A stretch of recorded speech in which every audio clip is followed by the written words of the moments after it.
아멘.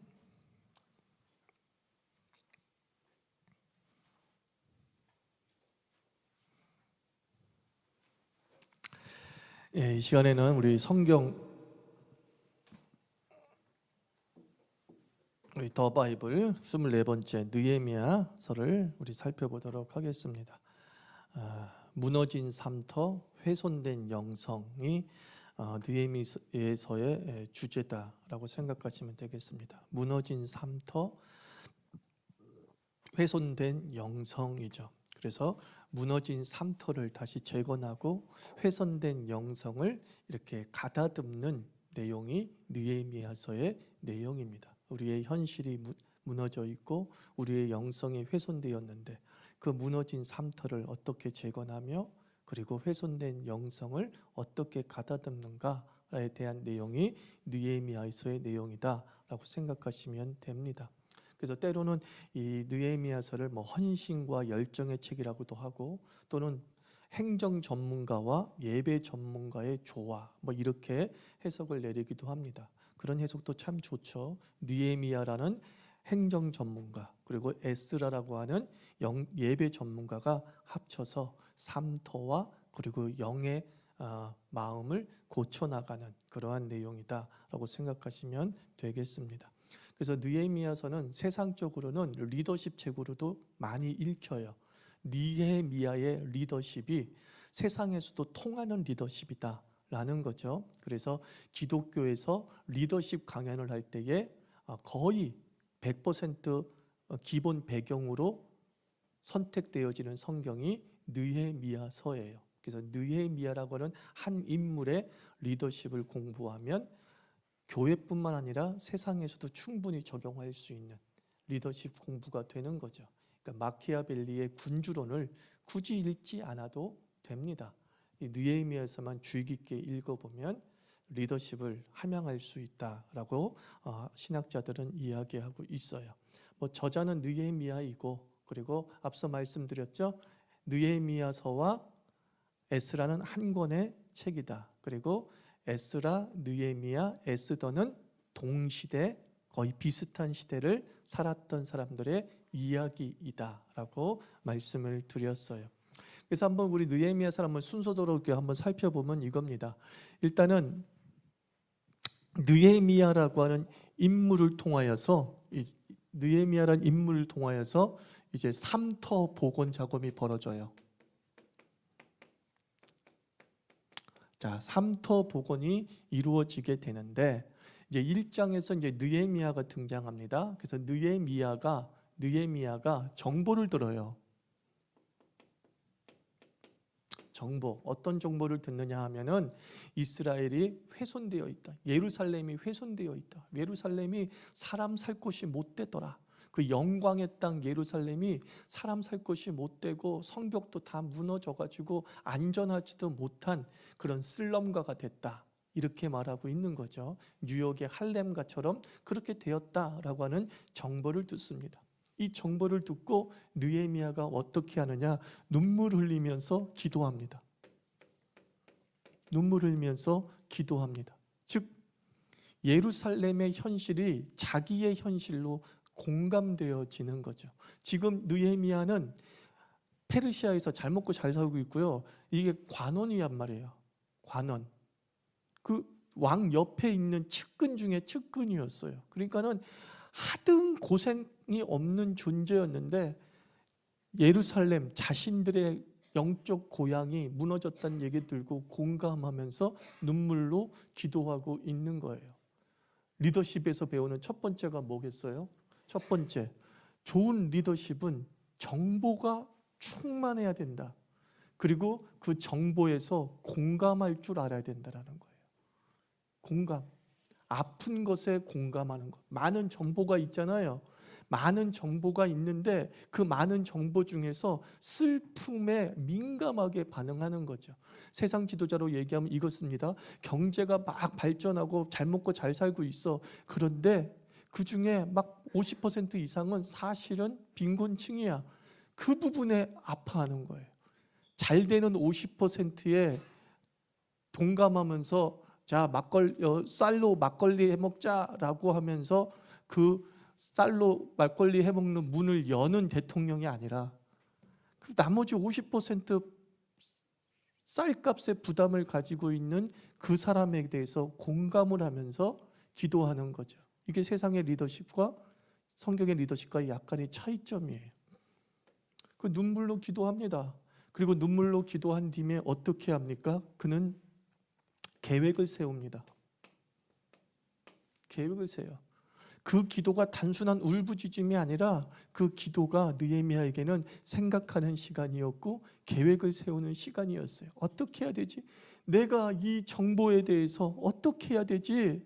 이 무너진 삶의 터를 내가 어떻게 회복시킬 수 있을지 이 고민을 하고 있었던 거예요. 이 고민을 하고 있었던 거예요. 그러자 갑자기 아닥사스다 왕이 느헤미야의 슬픈 표정을 보고 너 왜 이렇게 슬프니? 이거 슬프면 안 되거든요. 절대로 슬프면 안 돼요. 왕 옆에 있는 자는 행복해야 돼요. 얼굴에 수심이 가득하다 아닥사스다가 이렇게 오해할 수 있는 거죠. 저놈 딴 생각 품고 있나? 이렇게 오해받을 수 있어요. 그렇기 때문에 항상 밝고 긍정적이고 왕에 대해서 굉장히 당신의 통치는 만족스럽습니다라는 표정을 짓는 것이 왕의 측근에겐 당연한 거예요. 근데 이 느헤미야가 이 정보와 기도와 계획들을 세우는 과정에 마음이 너무 답답해서 힘들어가지고 왕 앞에서조차도 근심 어린 표정을 짓고 있었어요. 근데 바로 여기에 이제 하나님의 역사가 개입하는 거죠. 여기 다 하나님의 역사지만 실질적으로 하나님의 역사에 느헤미야의 표정의 역사에서 아닥사스다 왕이 묻게 만들어요. 너 왜 그래? 너 왜 근심이야? 그러자 느헤미야가 그 모든 이야기를 합니다. 내가 슬픈 이유는 내 고향 예루살렘이 삶의 터가 완전히 무너져서 너무나 슬퍼서 그렇습니다. 나는 고민됩니다. 그러자 아닥사스다가 묻습니다. 내가 어떻게 해주면 좋겠니? 딱 그러는 거예요. 그때에 느헤미야서 1장에서 2장까지 연결되는 부분을 읽어보면 느헤미야가 고민이 없이 막 계획을 얘기해요. 이렇게 해주고 저렇게 해주고 이런 지원해주고 저런 지원해주고 얘기를 합니다. 그가 하나님의 역사가 있었을 때에 뭘 잡은 거예요? 기회를 탁 놓치지 않고 잡은 거예요. 영어로는 타이밍이죠. 리더십의 하나가 타이밍이에요. 이 상황이 왔을 때 나에게 유리하게 만드는 걸 기회라 그러는 거예요. 기회는 뭐라고요? 나에게 유리하게 만드는 거예요. 그 상황을 나에게 유리하게 만드는 것. 느헤미야가 그러했어요. 근데 그 상황을 유리하게 만들었어. 너 고민이 뭐니? 내가 뭘 해줬으면 좋겠니? 라고 하는 이 기회를 그를 유리하게 만들 수 있었던 이유가 뭐예요?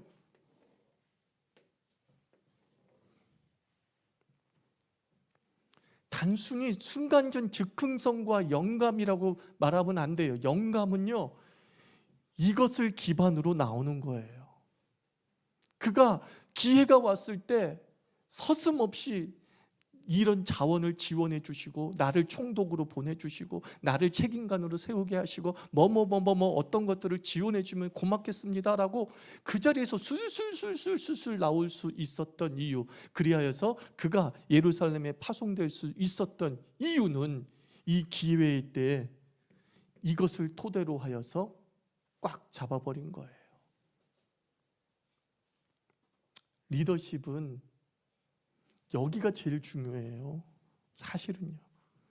탁월한 리더십은, 성경의 리더십은 이 부분을 되게 중요시 여기는 거예요. 이 부분에서 뭐가 내려요? 영감이 내리는 거예요. 제가 오늘도 이런 구조와 비슷한 이야기를 우리 중고등부 때 설교했어요. AI와 이 챗봇 GPT의 시대에 기독교인이 유리한 시대가 왔다라고 하는 내용인데, 거기서 중요한 것은 창조적 생각이거든요. 창조적 질문이거든요. 창조적 질문을 던질 수 있는 게 다 여기서 만들어지는 거예요. 그랬을 때 챗봇에 그 창조적 질문을 던지면 전혀 다른 답이 나오게 된다라는 게 핵심이었어요. 유튜브 들어가서 들어보세요. 자, 그래서 역사에 이제 기회를 잡아서 그가 어떻게 했어요? 이제 돌아왔어요. 그렇죠? 그가 이제 많은 자원을 끌고 이제 예루살렘에 돌아왔어요. 그 예루살렘에 돌아오니까 들은 대로야. 그래서 그 들은 대로 그가 모든 기회를 가지고 돌아왔잖아요. 돌아왔는데 그가 아무것도 안 합니다. 3일 동안. 3일 동안 아무것도 안 해요. 그리고 뭐 한 줄 아십니까? 그냥 예루살렘 성벽을 한 바퀴 쭉 돌아보는 거예요. 쭉 돌아보는 거예요. 그가 무엇을 한 거예요? 계획은 다 세웠어. 그죠? 어떻게 하는 거예요? 그 계획을 어떻게 할 것인가에 대한 적용을 고민한 거예요. 내가 들은 대로인가 확인해보고 내가 가져온 재원을 어디에다 집중시키지? 라고 하는 3일 동안에 그냥 하면서 시행착오, 즉 시행착오를 줄이기 위해서 계획과 현장을 점검하는 과정을 적용이라고 그러는 거예요. 한번 해봐. 해다가 안 되면 바꾸면 되지 뭐. 이게 아니에요. 느헤미야는 3일 동안 쭉 돌아보면서 내가 들은 정보대로 맞나? 내 계획을 여기다 제대로 적용시킬 수 있나? 지금 가지고 있는 자원들을 어떻게 배치시키지? 고민한 거예요. 그리고 나서 바로 이제 성벽 재건을 시작을 합니다. 성벽 재건을 시작을 하는 거예요. 이 성벽 재건이 여러분 엄청나게 빠르게 52일인가? 제가 기억하기로 52일 만에 예루살렘 삥 둘른 예루살렘 도시를 삥 둘르는 그 성벽을 다 재건해 버렸어요. 그렇게 빠르게 열매를 맺을 수 있었던 이유가 뭐예요? 단 3일의 고민. 3일의 고민이 2년 3년 걸릴 수 있는 걸 52일 만에 끝마칠 수 있게 했다라는 거예요. 이 적용이 되게 중요합니다. 내 현실과 계획을 어떻게 어울리게 할 수 있는가. 이게 사회생활자기도 필요한 거예요. 사회생활은 항상 내가 대학 때 공부한 내용과 지금 내가 직장을 다니고 있는 받은 내 업무가 어떻게 매칭되지? 요걸 딱 일주일만 고민해도 30년 직장생활 잘할 수 있어요. 근데 그냥 취직하면 그뿐이야. 그러니까 이제 잘하면 부장으로 끝나는 이유가 거기 있는 거예요. 모든 사람들은 자기가 하나님께 받은 정보와 계획과 그리고 많은 자원들을 가지고 삶의 현장에 나가잖아요. 그러면 어떻게 해야 돼요? 여러분 둘러보십시오. 내가 받은 계획과 내가 배운 지식이 이 현실엔 어떻게 잘 버무릴 수 있지? 라고 하는 고민을 하면 무엇을 단축할 수 있어요? 시간을 단축할 수 있어요. 시간 단축은 빨리빨리 시작한다고 되는 문제가 아니에요. 요것만 제대로 충분한 시간을 가지면 시간 단축은 저절로 되게 되는 거예요. 왜? 적재적소에 배치를 하니까. 나중에 보면 느헤미야가 거침없이 문제를 해결하고 그 상황에 맞는 사람들을 배치해서 이 성벽을 재건하는 모습을 봅니다. 어느 지파는 동쪽을 맡고 어느 사람들은 서쪽을 맡고 어느 사람은 남쪽을 맡으라고 거침없이 얘기해줘요. 왜 그래요? 여기 보니까 이걸 다 생각하고 있었거든. 그래서 자 합시다 라고 하면은 우왕좌왕했을 거예요. 저는 어디서 일하죠? 그런단 말이에요. 그래서 경영학의 아버지라고 하는 피터 드러크라고 하는 사람이 이런 말을 남겼어요. 몇 년 전에 돌아가셨죠. 경영학의 아버지예요. 피터 드러크가 경영이란 뭐냐? 사람을 적재적소에 배치하는 게 경영이다 그랬어요. 그러니까 리더들은 뭘 해야 되느냐? 이 사람은 여기에 어울려, 저 사람은 여기에 어울려.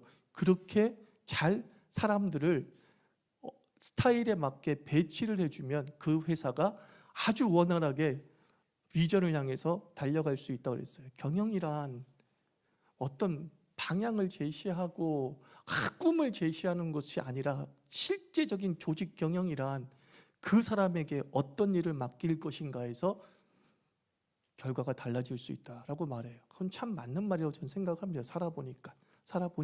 그래서 사람 제대로 된 곳에 그 사람만 두면은 그 사람을 통해서 시간 단축이 일어나요. 나중에 뭐 어떻게 해요? 잘못 배치하면 어떻게 되죠? 바꾸잖아, 사람을. 바꾸는 건 뭐예요? 시간 남용이죠.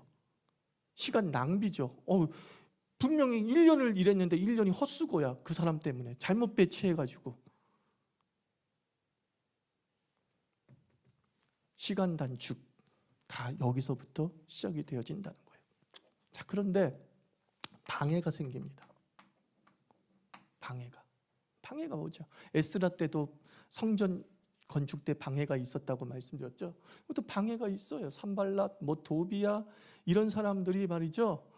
느헤미야를 질투하는 거죠. 그래서 야, 저 사람이 내 영역을 뺏을 수 있어 하면서 기득권들이 아주 그냥 두려워한 거죠. 그래가지고 느헤미야가 마치 반란을 일으키는 것처럼 아닥사스다 왕에게 막 알리는 거예요. 페르시아 정부에 알리는 거예요. 저놈 와가지고 아주 뻘짓거리하고 있습니다 라고 하면서 이간질을 하고, 그리고 잘못된 정보를 주는 거죠. 그러고 나서 또 공격까지 해.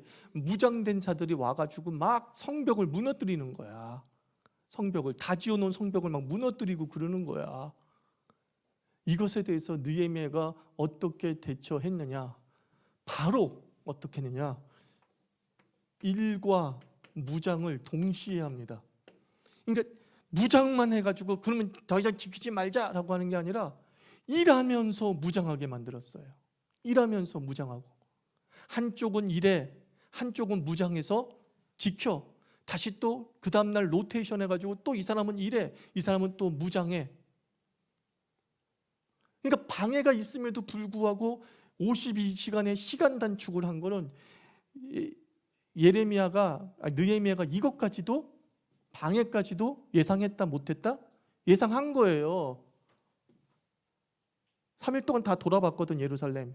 그랬더니 산발락과 도비야와 이런 기득권자들이 상당히 거점을 확보하면서 진의 힘을 발휘하고 있거든. 저것들 분명히 방해될 거, 저것도 분명히 이 성벽 재건에 제동을 걸린 인간들이 분명해. 이때 다 나온 거죠. 그러니까 당황하지 않고 어떻게 해요? 야, 칼을 들자, 창 들자 그랬어요, 느헤미야가. 당하고만 있지 말자, 칼 들자, 창 들자, 그리고 좀 일도 같이 병행하자. 지킨다고 해서 능사는 아니야. 지키면서 일을 해야지만이 열매를 맺는 거지. 우리를 보호하는 일에만 앞장서면 안 돼. 그래서 얘기를 합니다. 이렇게 얘기를 합니다. 일과 무장. 방해가 있습니다. 그러나 또 무엇도 있느냐? 난관도 있습니다. 이 난관이라는 게 뭐냐면은 자연재해가 오는 거예요. 사람의 방해도 있지만 환경의 방해라는 거 있잖아요. 그죠?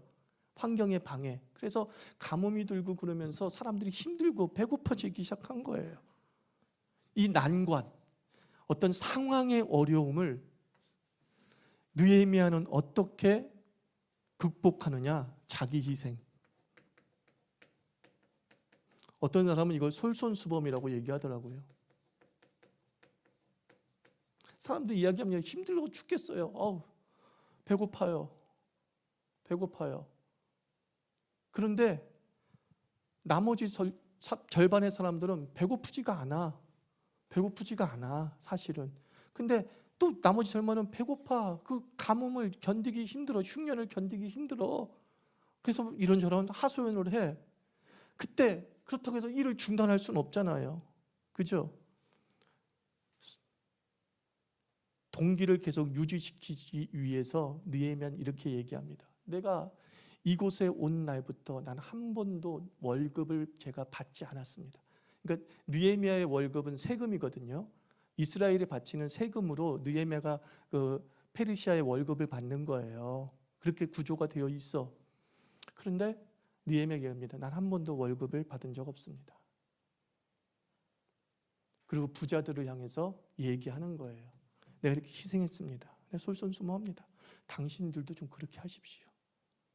당신들도 좀 같이 동참했지만 힘들고 어려운 50%, 60%의 사람이 지금 굶어 죽어가고 있고 배고파서 일 못하겠다고 하지 않습니까? 그러나 그 일은 거룩한 일이기 때문에 같이 감당해야 됩니다. 근데 저도 이렇게 하고 있어요. 저도 지금 월급 안 받고 일하고 있어요. 그러므로 같이 동참합시다. 조금 여유 있는 사람이 힘을 좀 냅시다. 그러면서 화합을 시켜요. 여러분, 그 넷플릭스 나는 신이다 보니까 이재록이 라스베가스에 가서 도박을 했죠. 도박을 했어요. 그래가지고 수십억인가를 교회 돈을 날렸습니다. 그런데 뭐라 그래요? 내가 자기가 라스베가스 간 걸 인정을 해. 도박을 한 걸 인정을 해. 그런데 이렇게 읍소해요. 내가 왜 그렇게까지 할 수밖에 없었습니까? 교회 재정을 채우기 위하여서. 내가 정말 이 교회 재정에 힘을 주기 위해서 부득이하게 이 힘든 상황을 알기 때문에 그것을 하나님의 은혜 채우기 위해서 내가 도박을 했다라는 거예요. 더 재밌는 건 뭔지 아십니까? 아멘 합디다, 성도들이. 아멘 합디다. 그런 솔선수범이 아니죠. 자기 희생이 솔선수범이죠. 기독교 리더십에 있어서 솔선수범은 뭐다? 자기 희생이 전제되는 거예요.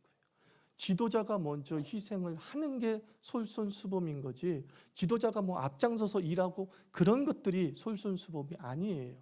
자기 희생, 자기 십자가를 지는 예수를 따라가는 자기 희생, 그것이 솔선수범이고 그것이 사람을 하나로 묶는 힘이 되는 거예요. 그래서 그 난관을 자기 희생으로 극복을 하게 되는 거죠. 그러면서 마침내 모든 것을 완공하고 어떻게 해요? 성벽 완성. 며칠 만에? 단 52일 만에. 이런 일들이 단 52일 만에 일어난 일이에요. 참 파란만장한 일이 짧은 시간에 다 일어나는 거예요. 여러분, 오래 산다고 파란만장한 거 아니에요. 짧은 순간에는 우린 충분히 파란만장해요. 충분히 파란만장해요. 여러분도 그렇죠. 살아보니 파란만장이 아니라 어느 시점이 되게 파란만장해요. 저는 30에서 35세까지가 내 인생에 좀 파란만장인 것 같아. 그때 겪을 거 다 겪어보고 막 그랬던 것 같아요. 그러면서 많은 깨달음도 얻게 되고 이렇게 되었어요. 자, 그리고 이제 바톤을 이제 어떻게 보여줍니까? 이제 영의 복원 작업. 느헤미야가 다 이걸 했지만은 이 사람은 어떤 사람이에요? 기도의 사람, 영의 사람이란 말이야. 삶의 톤은 복원해 놨지만 마음이 아직까지 뭐가 해요? 허전한 거야. 이야, 참 힘들다. 왜 이렇게 힘들게 됐지? 그때 에스라가 많은 레위인 제사장들과 함께 예루살렘에 돌아오지 않았습니까? 그 에스라에게 바톤 터치를 합니다. 느헤미야의 기록인데 느헤미야가 자기 이야기만 기록하지 않고 그 다음에 에스라의 이야기를 넣습니다. 에스라를 통해서 이제 영을 복원시키는 작업을 하는 거예요. 성벽도 재건됐겠다. 그리고 성전도 이렇게 세워졌겠다. 그래서 에스라가 수문앞 광장의 문 이름이에요. 문 이름. 숫자가 한자가 아니에요. 수루예요. 히브리어는 수루라고 하는 문이에요. 문인데 우리는 그걸 음역해서 수문 이렇게 돼버린 거예요. 그래서 물 숫자가 아니에요. 수루라고 하는 문에 다 모이게 만들어가지고 이제 부흥운동을 일으키지 않습니까? 이 부흥운동의 특징을 제가 한번 몇 가지 말씀드려 볼게요.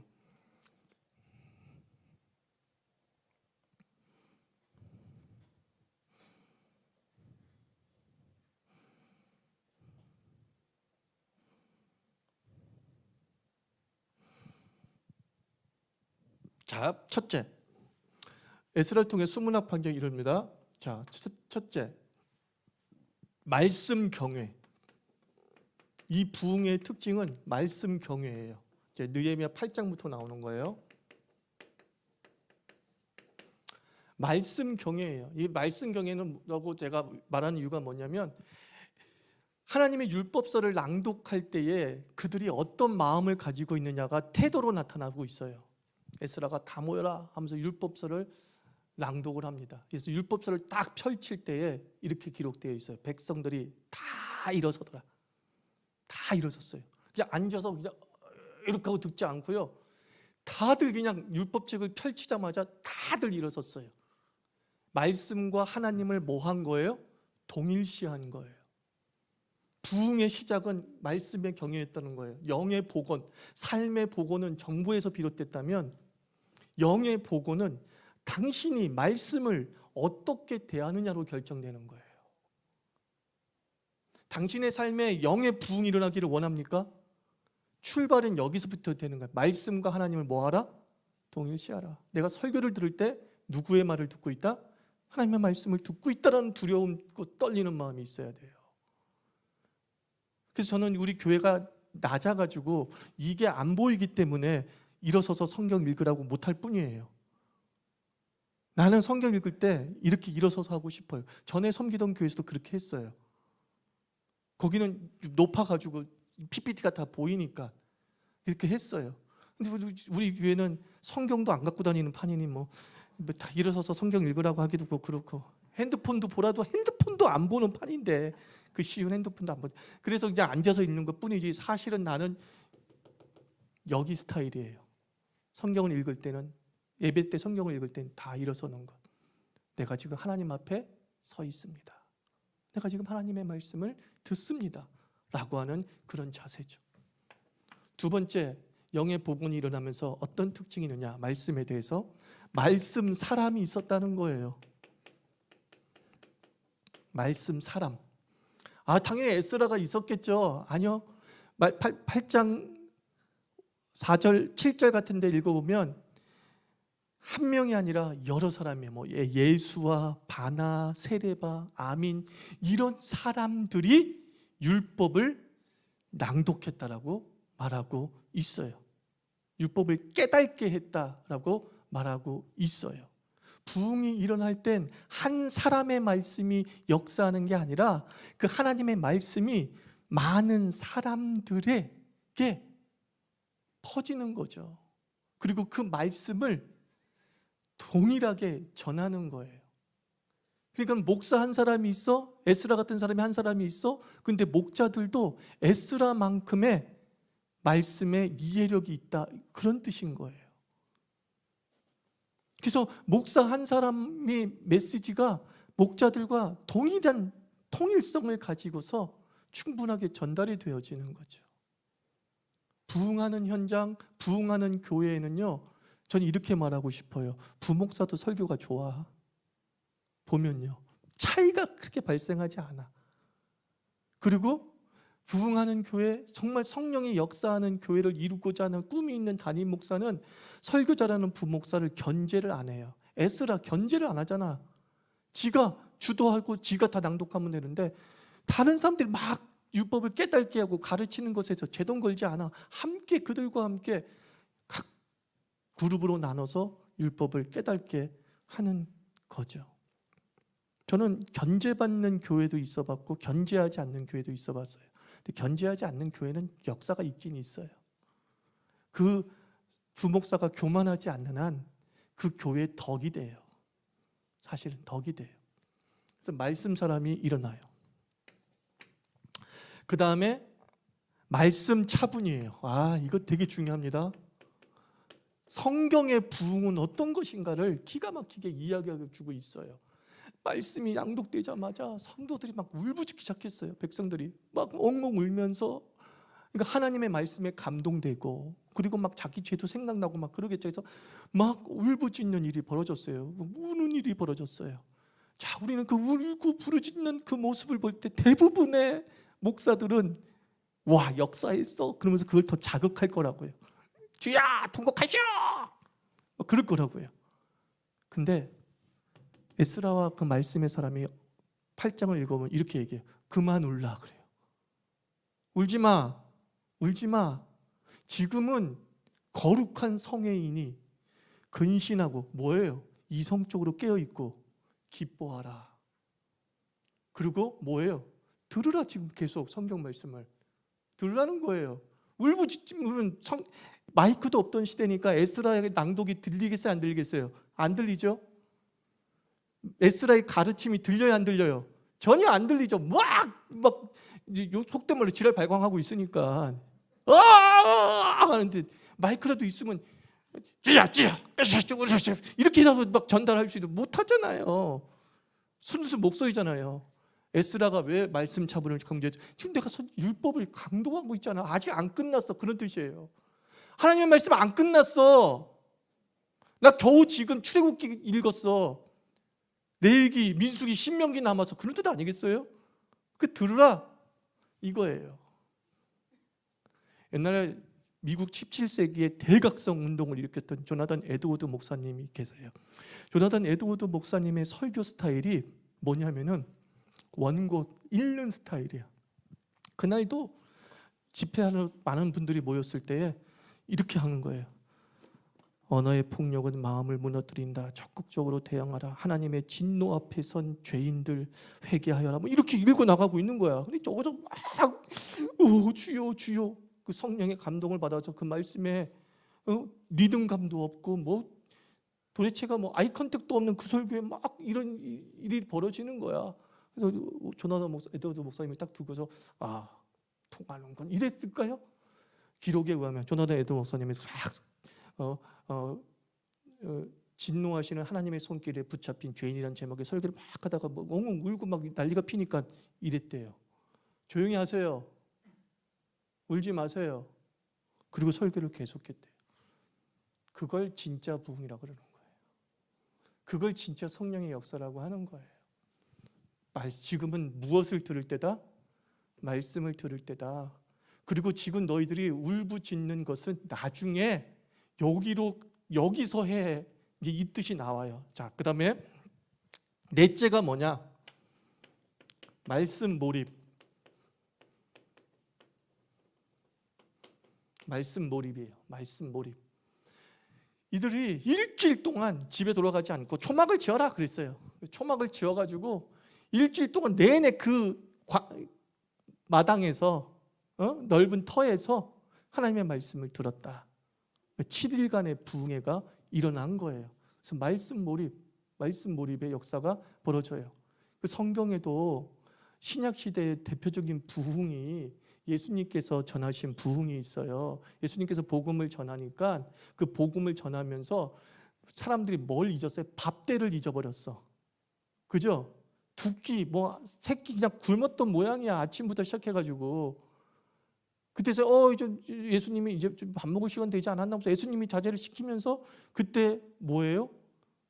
오병이어의 기적이 나온 거죠. 그때 도시락 갖고 있는 사람 있어? 아무도 도시락 갖고 오지 않았어. 다들 그렇게 몰입되어져 가지고 배고픈 줄도 모르는 상태였어. 오직 예수님만 백성을 불쌍히 여기셔서 나는 안 먹고도 살지만 저 인간들은 먹어 사야 되니까 먹여야겠다. 그때 오병이가 나온 거예요. 그때 바로 그 부흥의 말씀의 몰입이 있던 때였어요. 그때가 오병이어 기적이 있었을 때는 말씀의 몰입이 있었을 때였어요. 그러니까 저는 그렇게 생각한 거예요. 예수님이 저렇게 말씀에 몰입을 하고 말씀을 사랑하는 사람을 어떻게 한 거예요? 불쌍히 여기셔서 그들이 구하지도 않는 먹을 것 주신 거예요. 그들은 오직 말씀만 구했어. 근데 예수님은 배고픈 줄 알고 오병이어의 기적을 통해 그들을 먹이셨어요. 그게 진짜 부흥이에요.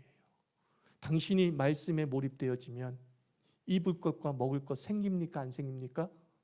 나 장담합니다. 생깁니다. 먼저 하나님의 나라와 의를 구하면 이 모든 것이 더해지는 역사가 벌어져요. 그리고 다섯 번째, 이 부흥의 특징이 뭐냐면 말씀 신속. 말씀 신속의 운동이 벌어져요.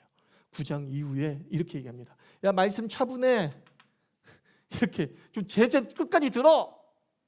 끝까지 들으라고 한 이유가 있어요. 에스라와 그의 말씀의 사람들이 이야기합니다.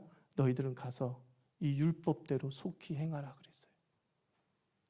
그래서 그들이 가서 이방 결혼의 문제, 그리고 부정부패의 문제, 그리고 사기친 문제, 제대로 예배를 드리지 않았던 문제, 이것들을 쫙 해결해가는 내용이 기록이 되어져 있어요.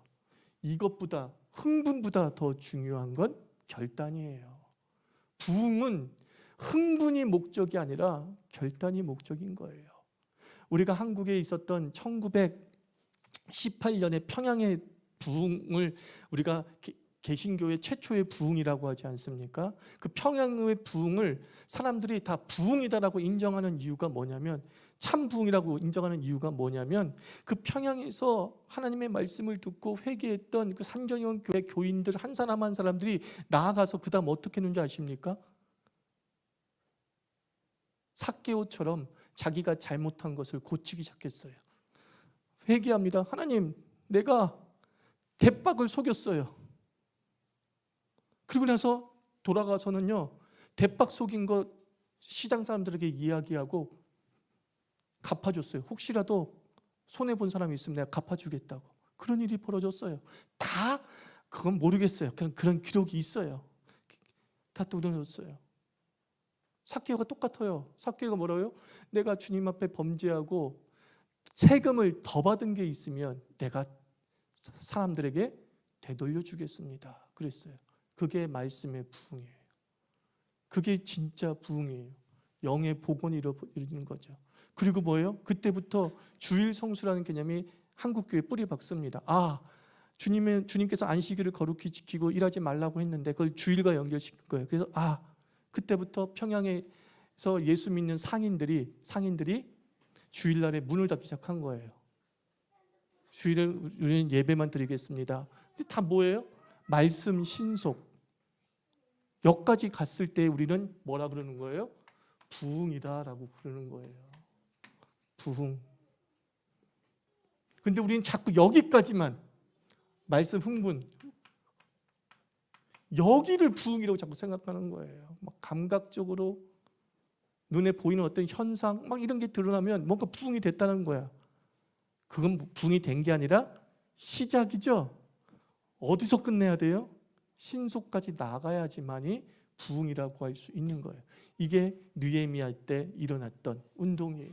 삶의 복원과 영의 복원이 동시적으로 일어나고, 그리고 10장 이후에는 느헤미야가 이 삶의 복원과 영의 복원을 토대로 해서 삶의 영을 적용시키는 지도력을 발휘해요. 배운 대로 살자.